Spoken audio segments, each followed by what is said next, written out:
말씀은 누가복음 신약성경 누가복음 7장입니다. 신약성경 누가복음 7장 31절로 35절 말씀.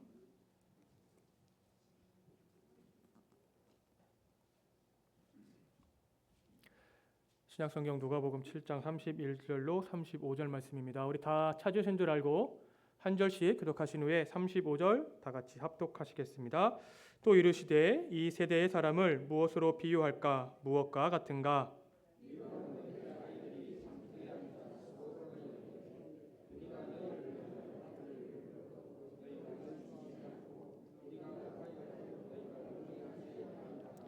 세례 요한이 와서 떡도 먹지 아니하며 포도주도 마시지 아니하매 너희 말이 귀신이 들렸다 하더니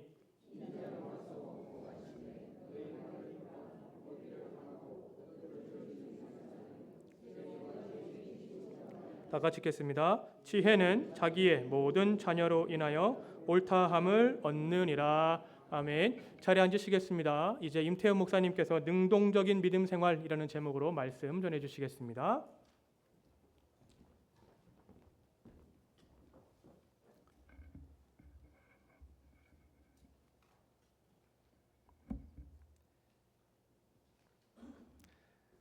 사랑하는 그린스보로 한인장로교회 성도 여러분 반갑습니다. 저는 임태훈 목사입니다.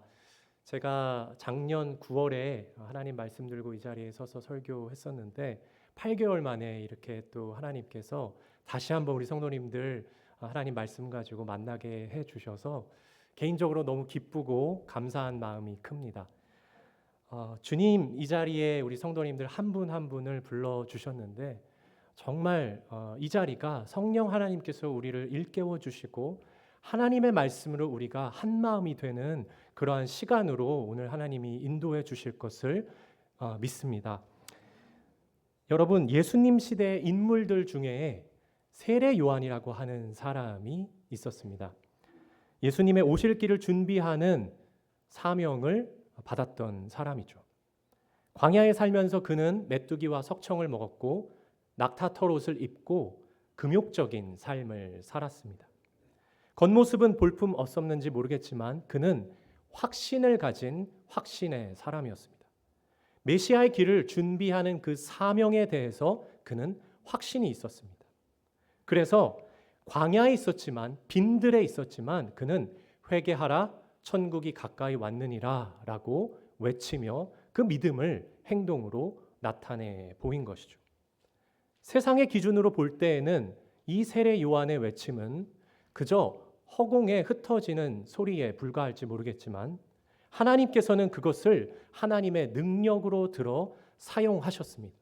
그래서 사람들이 회개의 자리로 아무도 없었던 그 광야가 회개하는 사람들로 채워지기 시작합니다. 오늘 우리가 읽은 본문 바로 앞에 나오는 말씀인데 우리 누가복음 7장 29절을 함께 한 목소리로 읽겠습니다. 29절 시작. 모든 백성과 세리들은 이미 요한의 세례를 받은지라 이 말씀을 듣고 하나님을 의롭다 하되.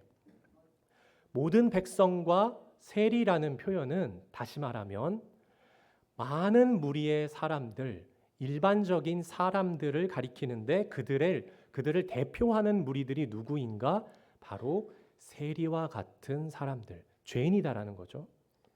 로마 정부의 앞잡이로 낙인 찍혔던 그 당시 사람들, 즉 유대 사회에서 도태됐고 소외당하던 사람들이 참된 회개를 하러 광야로 나왔습니다.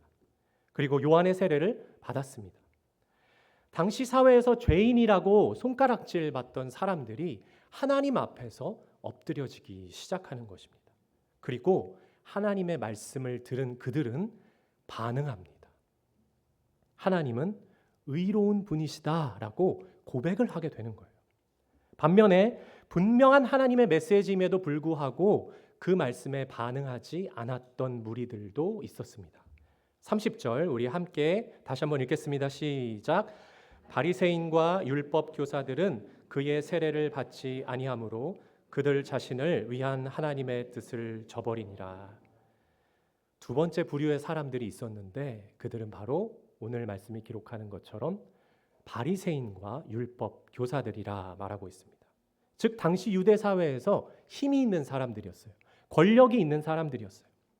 종교적인 힘만 있었던 것이 아니라 그것을 정치적으로, 사회적으로도 그 힘을 행사할 수 있었던 사람들입니다.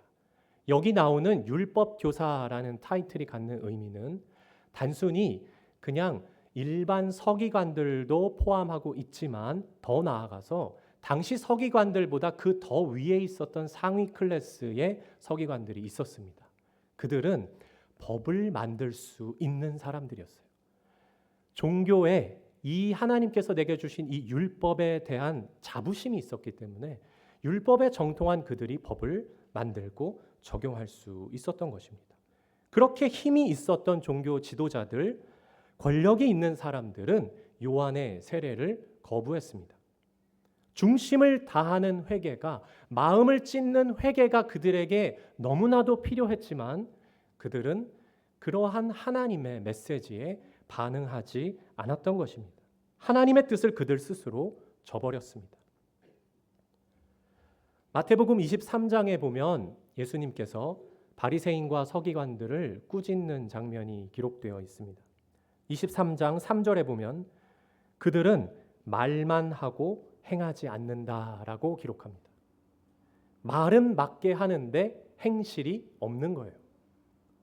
그래서 주님께서 말씀하시기를 그들의 말하는 바는 행하고 지키되 행위는 본받지 말라라고 말씀하셨습니다.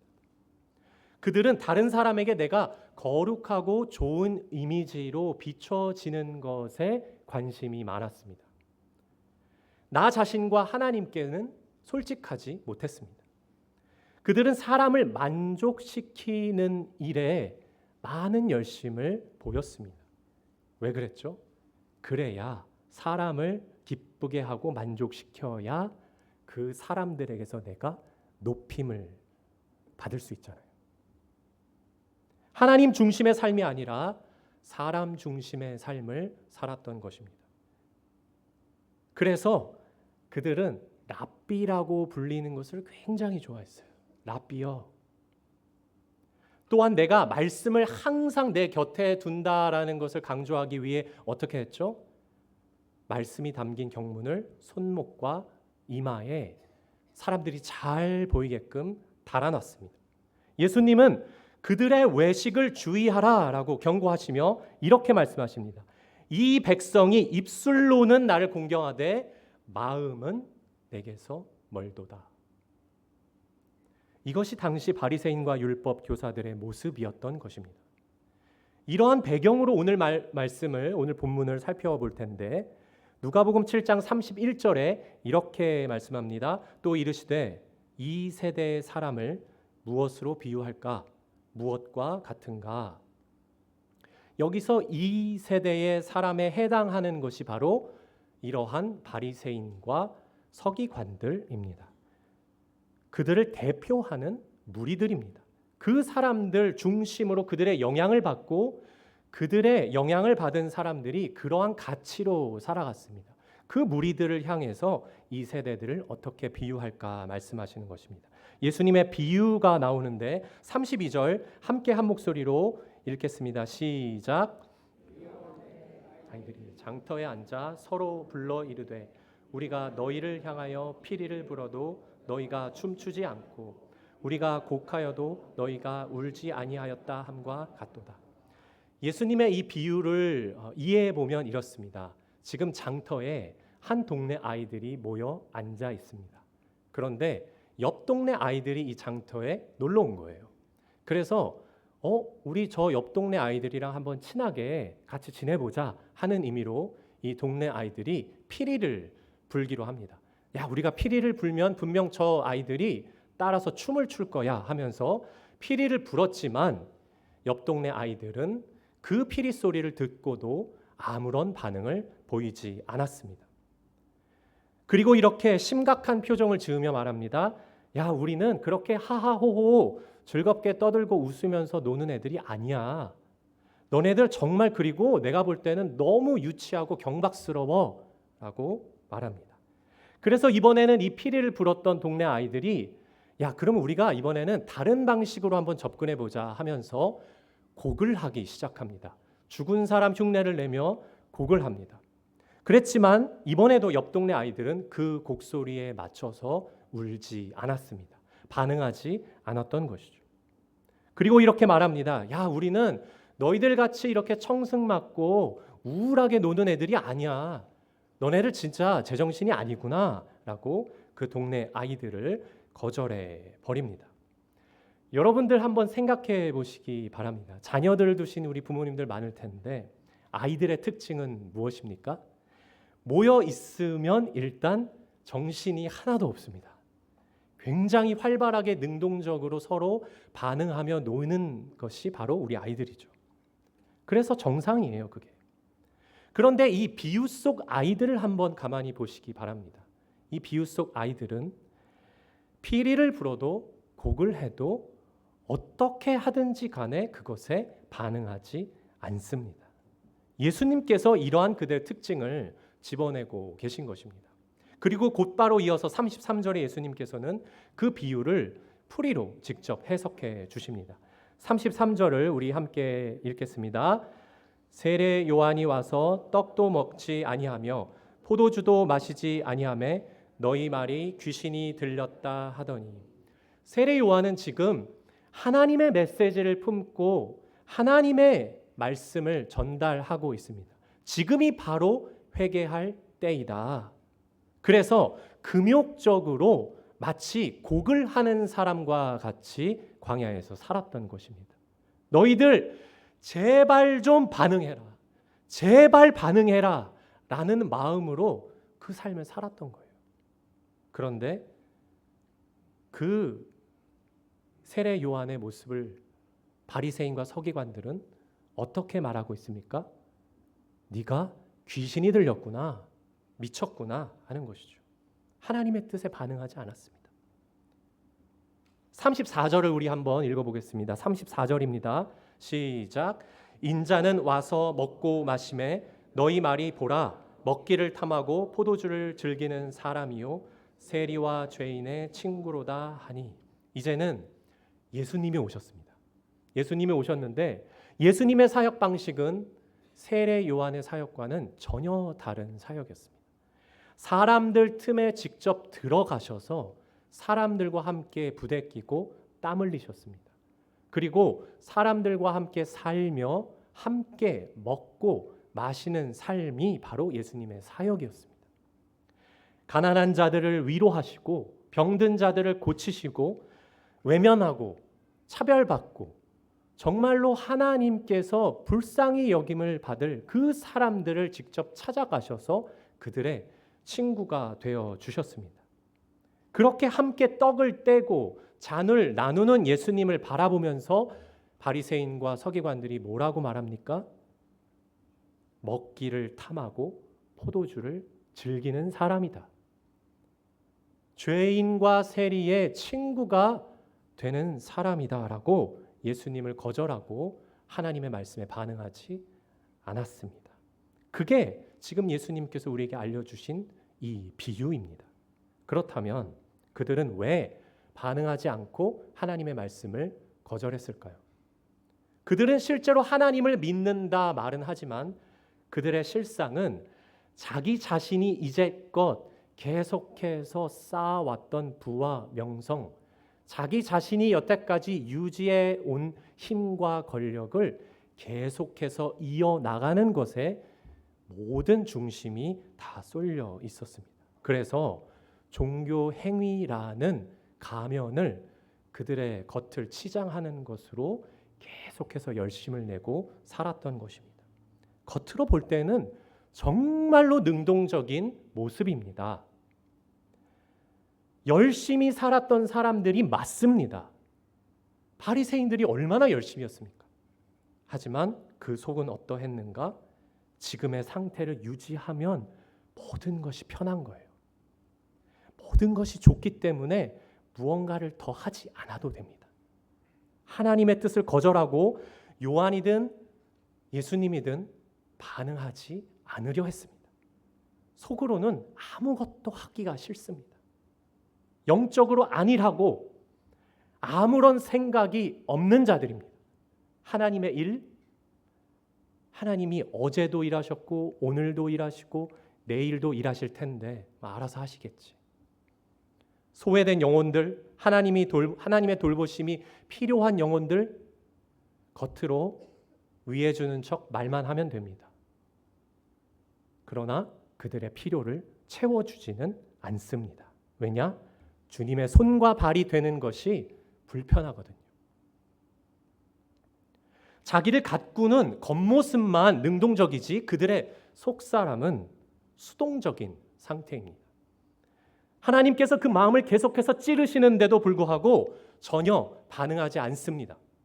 회칠한 무덤같이 그 속은 죽은 사람의 모습 그대로입니다. 우리가 그리스도의 십자가를 품고 살아가는 자들이라면 적어도 하나님의 뜻 앞에서 우리는 반응해야만 합니다. 바리새인과 율법 교사들의 생각은 요한이든 예수님이든 너희들이 정말로 무엇인가를 하려고 하면 내가 만든 틀과 기준 안으로 들어와서 하라는 거예요. 그래야 내가 너희들을 통제할 수 있거든요. 우리는 입으로는 믿습니다 말하고 다른 사람의 시선 안에서 종교 생활을 열심히 하고 그리고 돌아서서 일상에서는 세상 사람들과 똑같이 생활한다면 세상의 기준과 가치가 우선순위인 사람처럼 행동하며 살아간다면 우리의 겉사람은 능동적인 사람으로 얼마든지 비춰질 수 있지만 하나님 보실 때에는 하나님 나라와 무관한 사람, 하나님의 생각과 계획에는 아무런 관심이 없는 수동적인 사람, 하나님께 대하여서는 수동적인 사람일 수 있습니다. 이것이 얼마나 두렵고 떨리는 말씀인지 모릅니다. 이 시간 이 말씀 앞에서 내 자신을 비춰봅니다. 과연 나는 지금 어느 편에 서 있는가? 내가 열심히 믿음 생활하며 이제껏 달려왔는데 솔직히 하나님 앞에서 나의 마음을 오픈했을 때 나의 중심은 무엇이었는가? 내가 진정 추구하고 바라는 내 삶의 목적은 무엇이었는가 생각해 보지 않을 수 없습니다. 그렇게 우리 자신을 점검하는 것이 이 말씀 앞에 우리가 반응해야 하는 목적이라 생각합니다. 능동적인 믿음 생활로 우리의 중심을 조정하는 저와 우리 그린스포로 한인장로교회 모든 성도님들 되실 줄 믿습니다. 35절은 예수님께서 이 비유를 정리하시면서 격언 하나를 말씀해 주고 계시는데 우리 35절 함께 읽어보겠습니다. 시작. 지혜는 자기의 모든 자녀로 인하여 옳다함을 얻느니라. 아멘. 이 말씀이 저에게 얼마나 큰 위로가 되는지 모릅니다. 예수님은 부정적인 말씀을 비유로 그렇게 말씀하시고 그냥 끝내시지 않으셨어요. 반면 교사 삼아서 오늘 이 긍정적인 격언을 통해서 우리로 하여금 배우게 하십니다. 여기서 말하는 지혜가 마치 사람인 것처럼 표현되어 있는데 그 자녀로 인해서 지혜의 자녀로 인해서 옳다함을 얻느니라 라고 말씀하고 있습니다. 즉 여기서 지혜가 하나님이라면 그 자녀는 하나님으로부터 오는 하나님의 산물이라고 우리가 이해할 수 있습니다. 즉 하나님으로부터 나오는 하나님의 지혜, 하나님의 생각, 하나님의 마음, 하나님이 뜻하고자 하시는 바, 그런 것들이 바로 이 지혜의 자녀들입니다. 예수님이 보이신 사랑과 가르침을 우리가 깨닫고 이를 통해 내 속사람을 이러한 지혜의 자녀들, 하나님의 산물들로 채우려 노력한다면 다시 말해서 하나님의 관심은 무엇일까? 하나님이 지금 바라보고 계신 그 시선은 어디에 머물고 있는가를 우리도 함께 바라보고자 하는 마음, 능동적인 믿음의 행동으로 내가 과연 이 세상에서 어떠한 하나님의 기쁨을 표현하고 나타낼 수 있을까? 구체적으로 그것을 나타낼 수 있을까를 계속해서 우리의 속사람 안에 채워 나간다면 우리의 작은 행동이라도 그것을 하나님께서 사용하신다는 사실입니다. 믿으십니까?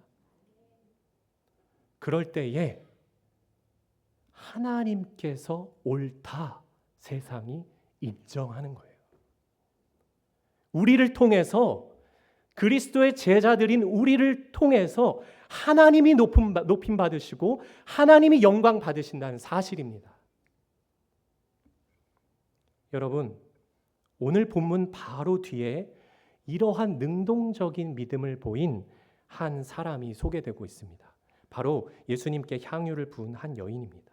이 이야기로 오늘 말씀을 마치고자 합니다. 한 바리새인이 예수님에게 식사 초대를 했습니다. 그래서 지금 그 집에 예수님이 앉아 계십니다. 그리고 사실 그 동네에는 어떤 죄를 지었는지는 모르겠지만 죄를 지은 한 여인이 있었어요. 그래서 그 여인은 지금 예수님이 한 바리새인의 집에 있다 하는 이야기를 듣고 그 집에 찾아갑니다. 그 집에 들어갔는데 앉아 계신 예수님의 뒷모습이 보이기 시작합니다. 그럴 때에 이 여인은 주체할 수 없는 눈물이 쏟아져 내리는 것을 경험하게 됩니다. 하염없이 흘러내리는 그 눈물을 머금고 예수님에게 다가가 예수님의 발 앞에 엎드려 그 눈물로 발을 적십니다. 그리고 자기의 머리털로 예수님의 발을 닦습니다. 그리고 예수님의 발에 입을 맞추고 그 발에 향유 옥합을 붓습니다. 바리새인은 이 모습을 가만히 지켜봅니다. 아마 온 동네에 소문이 다 났을지 모르겠지만 그가 죄를 지은 여인인 것을 이미 알고 있었습니다. 그래서 마음속으로 이렇게 생각합니다. 내가 볼 때 예수라는 사람은 그래도 내가 조금이라도 관심을 가지고 어떻게든 알아보려고 우리 집에 초대를 했었는데 그 사람이 진짜 선지자라면 이 여인이 죄인인 것을 알았을 텐데 내가 잘못 알아봤구나. 자기 기준에서 판단하고 이 사람은 결코 선지자가 될 수 없어. 왜? 그 여자가 죄인인 것을 모른 채 죄인이 접촉하고 있는데도 가만히 있잖아. 그렇게 예수님을 의심하게 된 것입니다. 바리새인의 눈으로 본 예수는 어떻습니까? 죄인을 알아차리지도 못하는 자, 그것을 분간하지도 못하는 자로 여김받는 것이죠. 그러나 예수님은 달랐습니다. 하나님의 아들로서 이 여인의 모든 것을 알고 계셨습니다. 그리고 말씀하십니다. 이 여인의 많은 죄가 사하여졌도다. 이는 그 여인의 사랑함이 많은지라. 아멘. 많은 죄를 지었기 때문에 그 죄를 용서받았다면 그 은혜와 사랑이 그 많은 죄의 무게만큼이나 크다라는 거예요. 예수님은 이 여인에게 직접 말씀하십니다. 내 죄사함을 받았느니라. 내 믿음이 너를 구원하였으니 평안히 가라.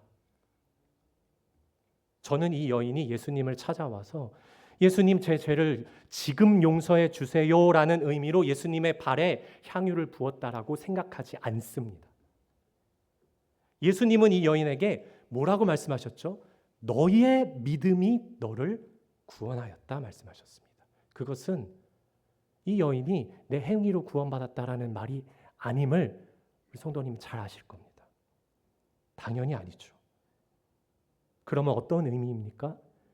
내가 지은 죄가 너무나도 많은데 내 죄를 하나님 앞에 다 쏟아내고 진정으로 진실된 모습으로 나아갔을 때 하나님께서 용서해 주셨음을 예수님을 만나기 전에 이미 경험한 거예요. 경험한 것입니다.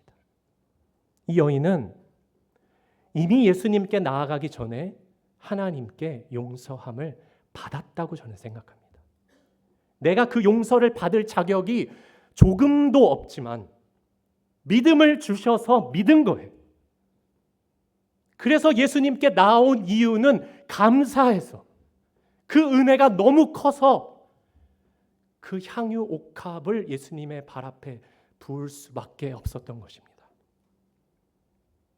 예수님께 그 감사와 사랑을 표현하기 위해 능동적으로 남들의 시선을 의식하지 않고 바리새인의 집으로 걸어갈 수 있었던 것입니다. 죄인의 모습이었지만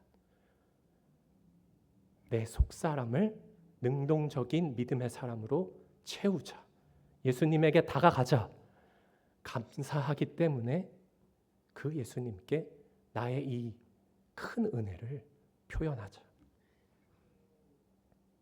여러분, 놀라운 사실은 이 오늘 우리가 읽은 본문 말씀 뒤에 나오는 이 향유를 부은 여인의 본문을 아무리 뒤져봐도 이 여인의 입술에서 나오는 어떠한 말도 기록되어 있지 않습니다. 말이 아니에요. 예수님은 말을 듣고 그를 인정하시는 것이 아니라 행동을 주목해 보셨습니다. 사실 본문을 보면 이 여인의 향유를 붓기까지의 일련의 사건들만 기록되어 있어요. 야고보 사도는 야고보서 2장에 이렇게 기록합니다. 잘 들어보시기 바랍니다. 행함이 없는 믿음은 그 자체가 죽은 것이라. 나는 행함으로 내 믿음을 내게 보이리라. 아멘. 이 말씀대로 살아가는 저와 우리 모든 그린스보로 한인장로교회 성도님들 되실 줄 믿습니다. 사랑하는 성도 여러분, 말씀을 맺습니다. 지금의 나는 어디에 서 있습니까?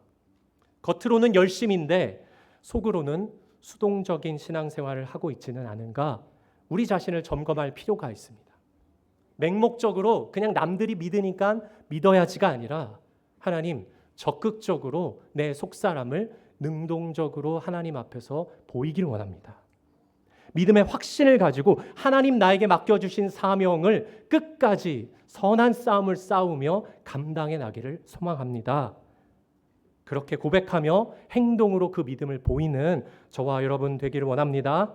작은 행동이라도 믿음으로 그 첫 걸음을 내딛었을 때 홍해가 갈라지고 요단강이 갈라지게 될 것입니다. 맹렬히 타는 풀무불 앞에서도 우상에게 절하지 않는 행동을 보일 때 머리카락 하나도 상하지 않는 하나님의 놀라운 역사를 보게 될 것을 믿습니다. 이 시간 기도하겠습니다.